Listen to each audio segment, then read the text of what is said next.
Hi friends, இன்றைக்கி நம்ம பார்த்திங்கன்னா சூப்பரான காரசாரமான சோயா சங்க்ஸ் வச்சு ஒரு ரைஸ் செய்ய போகிறோம். பசங்களுக்கு இது ரொம்ப பிடிக்கும். நீங்களும் ட்ரை பண்ணி பாருங்கள். எப்படி செய்யுதுன்னு நம்ம பார்க்கலாமா? முதல்ல வானலில் வச்சுக்கோங்க. வானலில் 2 டேபிள் ஸ்பூன் எண்ணெய் ஊற்றிக்கிட்டு 1/4 ஸ்பூன் சோம்பு, 1/4 ஸ்பூன் கடுகுளுத்தம் பருப்பு நல்லா பொரிய விட்டோடனே ஒரு கொத்து கருவேப்பிலை, நறுக்கின ஒரு பச்சை மிளகா அதையும் போட்டுக்கிட்டு, பொடியாக நறுக்கின ஒரு வெங்காயம் அதையும் போட்டுக்கிட்டு நல்லா வதங்கணும். 1 டேபிள் ஸ்பூன் இஞ்சி பூண்டு விழுது போட்டுக்கணும். அதையும் நல்லா வதக்கிட்டு பச்சை வாசனை போனதும் தக்காளி சின்னதாக 1 அதையும் நறுக்கி போட்டுக்கலாம்.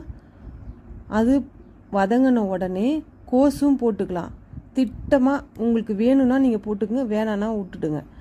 நான் கொஞ்சமாக கோஸ் எடுத்துக்கினேன், அதையும் நல்லா வதக்கி எடுத்துக்கினேன். மசாலா பொருள் மல்லித்தூள், மஞ்சத்தூள், கரம் மசாலா, சிக்கன் மசாலா அதையும் போட்டுக்கிட்டு நல்லா வதக்கி எடுத்துக்கின்னு தேவையான அளவு உப்பு போட்டுக்கின்னு வேக வச்ச சோயா சங்க்ஸை அதையும் போட்டுக்கலாம்.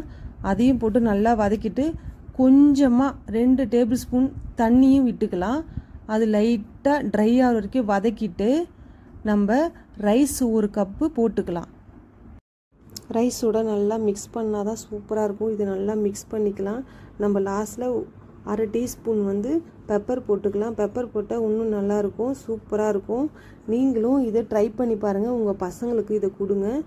சிம்பிளான சூப்பரான ரெசிபி இது. நல்லாயிருக்கும், உடம்புக்கு நல்லது தான். நீங்களும் உங்கள் குழந்தைங்களுக்கு லஞ்ச் பாக்ஸு இது செஞ்சு கொடுங்க. என் குழந்தைக்கு இது செஞ்சு கொடுத்தேன், அம்மா சூப்பராக இருக்குது, என் ஃப்ரெண்டெல்லாம் நல்லாயிருக்கு, எடுத்துன்னு வாடா சூப்பராக இருக்குடான்னாங்க.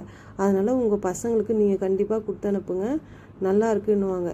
இந்த வீடியோ உங்களுக்கு பிடிச்சிருந்தா எனக்கு லைக் பண்ணுங்கள், ஷேர் பண்ணுங்கள், கண்டிப்பாக கமெண்ட் பண்ணுங்கள். ஓகே, பாய்.